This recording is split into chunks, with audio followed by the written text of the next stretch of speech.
A bolsa Macarius é uma bolsinha prática para levar o básico, o essencial.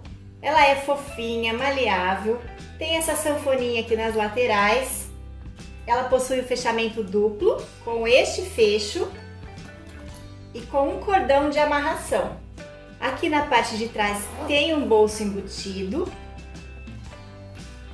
E é uma bolsa que iniciantes vão conseguir fazer. Nesta aula você vai aprender detalhadamente, com todo o passo a passo, várias técnicas diferentes.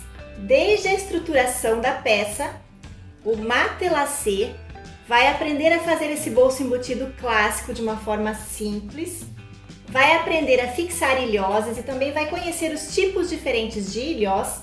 Faremos também uma travinha com cordão de amarração e nesta aula você também tem conteúdo específico sobre vazadores e rebites.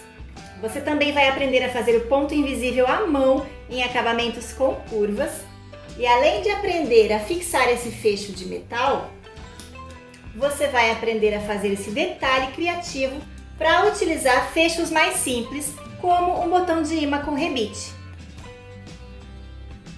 Essa bolsa permite o uso com tamanhos de alças diferentes.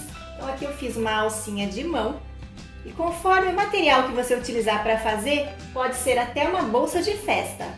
Podemos usá-la com alça longa na transversal e ela também pode se transformar numa bolsa carteira simplesmente removendo a alça. Não é super charmosa e versátil? Então vem comigo para essa aula!